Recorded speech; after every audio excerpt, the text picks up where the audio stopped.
Right Tadepalli party office లో YCP state coordinator Sajjala Ramakrishna Reddy మీడియాతో మాట్లాడుతున్నారు. ఇప్పుడు లైవ్ చూద్దాం.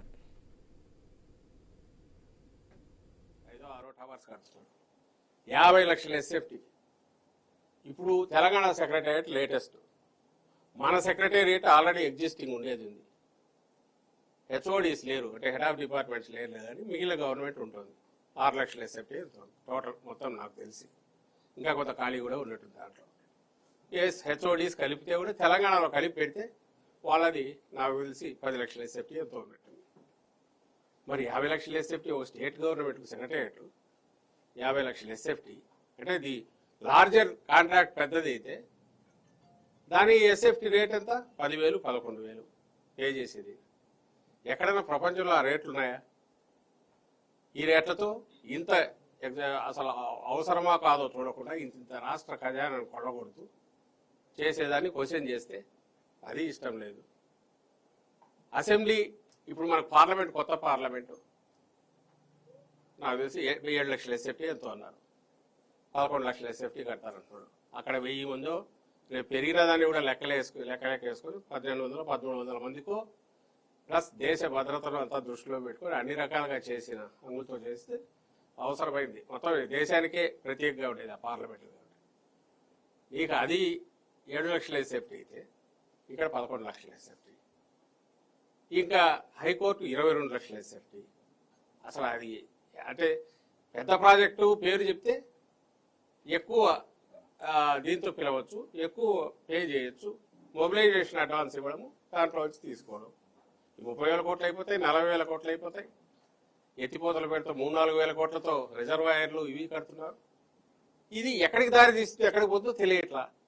అన్నిటికంటే ముఖ్యంగా మళ్ళీ ఫార్మర్స్ ఇష్యూనే వస్తుంది.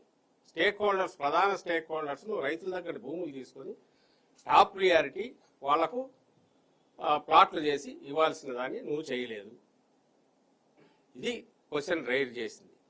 దాని మీద వాళ్ళు రియాక్ట్ అయిన పద్ధతి చూస్తే అసలు కాట్ల కుక్కల మాదిరి వాళ్ళు ఉసిగొల్పున్నారో, అసలు ఉసిగొల్పాల్సిన అవసరం లేకుండా కూడా ఆటోమేటిక్ స్విచ్ ఆన్ చేసినట్టు మొత్తం ఇది పక్కకు పోయింది. రాయలసీమ లిఫ్ట్ పక్కకు పోయింది. నువ్వు ఆన్సర్ ఇవ్వాల్సినది అది పక్కకు పోయి ఈ రోజుకు రేవంత్ రెడ్డి గారి స్టేట్మెంట్ మీద ఈయన రియాక్షన్ ఏందనేది ఇప్పటికి మాట్లాడాలి. అది వదిలేసి వాళ్ళకి ఏదైతే వీళ్ళు లీడ్ చేస్తున్నారో లేక వీళ్ళ పార్ట్గా ఉన్నారో ఆ మీడియా ఆ రోజు ఈవినింగ్ నుంచి ఇంకా బూతులతో సహా అసభ్యంగా మాట్లాడడంతో సహా జగన్ గారి మీద విరుచుకుపడ్డారు.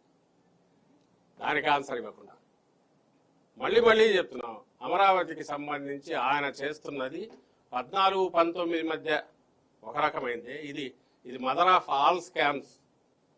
చంద్రబాబు అమరావతి అనేది mother of all scams. Capital different issue. Jaganmohan Reddy garu ఈ ప్రాంతానికి ఎలాంటి వ్యతిరేకం కాకపోగా అభిమానిస్తాడు, ఒక సహజమైన దీనిగానే దీంట్లో పార్ట్ అవుతున్నాడు అనడానికి వేరే సాక్ష్యం అక్కర్లా.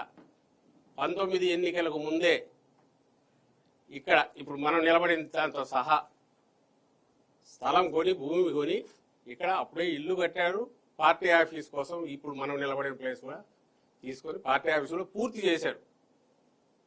19 ఎన్నికలకు ముందు ఒక ఆయన సీఎం గాల హీ యాక్సెప్టెడ్ మనస్ఫూర్తిగా, ఎస్ ఇది చంద్రబాబు నాయుడు గారు ఎక్కడైతే అన్నారో క్యాపిటల్ ఓకే, మనం అక్కడే ఉండాలా. నువ్వున్నావా? నువ్వు ఇప్పుడు 10 ఏళ్ల తర్వాత ఇప్పుడు నిన్న అక్కడ తీసుకొని ఇల్లు నువ్వు ఇప్పుడు కట్టడం మొదలుపెట్టావు. చంద్రబాబు నాయుడు గారు ఇంతకాలం ఒక అక్రమ నివాసంలో ఉన్నాడు. నది బయట నది మీద కట్టకూడని చోట కట్టిన వేరే వాళ్ళ దాంట్లో ఉన్నాడు. అది ఒక పెద్ద scam. That's a different issue. So ఎవరు సిన్సియర్ ఇక్కడ? జగన్మోహన్ రెడ్డి గారు ఏ రోజు ఈ ప్రాంతానికి సంబంధించినంత వరకు ఇక్కడ ఉండకూడదనిలా, ఈవెన్ డీసెంట్రలైజ్డ్ డెవలప్మెంట్ కూడా దీన్ని తక్కువ చేస్తున్నా. నువ్వు ముద్ర అది వేయాలని ట్రై చేశాడు చంద్రబాబు నాయుడు. ఈ రోజు దాంతోనే యాజ్ ఇఫ్ దాని గురించి క్వశ్చన్ రైజ్ చేస్తే అపోజిషన్గా నువ్వు చేస్తున్నది తప్పు అని అంటే ఇమ్మీడియట్ విరుచుకుపడుతున్నారు కాట్ల కొట్టుకోలాగా. అది తప్పించుకోలేడు. వీటికైతే ఆన్సర్ ఇవ్వాలి. ఎందుకంటే మేము అడగడం కాదు, జగన్మోహన్ రెడ్డి గారు కాదు. ఈయన ఇంతకుముందు చంద్రబాబు నాయుడు గారిని అభిమానించే వాళ్ళు లేదా ఆయనతో తిరిగిన వాళ్ళు ఆయనకు సంబంధించిన దగ్గరగా ఉండేవాళ్ళు, ఇక్కడి మేధావులు, ఇక్కడి వాళ్ళే క్వశ్చన్ చేస్తున్నారు. అయ్యా ఏం చేస్తానో, ఎక్కడ ముంచుతానో, ఎక్కడికి తీసుకెళ్తానో ఇది. ఎందుకంటే ఇప్పుడు నోబడీ కెన్ ఇగ్నోర్ ఇట్. ఓ పక్క ఏమో లక్షల కోట్ల అప్పులు తెచ్చేస్తున్నాడు, అవన్నీ డ్రైన్ అవుట్ అవుతున్నాయి. తిరిగి ఎక్కడికి పోతున్నాయో తెలుసు. 2-3 కంపెనీలే, షాపూర్జీ బలంది, ఎల్ఎన్టీ, ఎన్సీసీ అనుకుంటా. ఇందులో మేజర్ పార్ట్ షాపూర్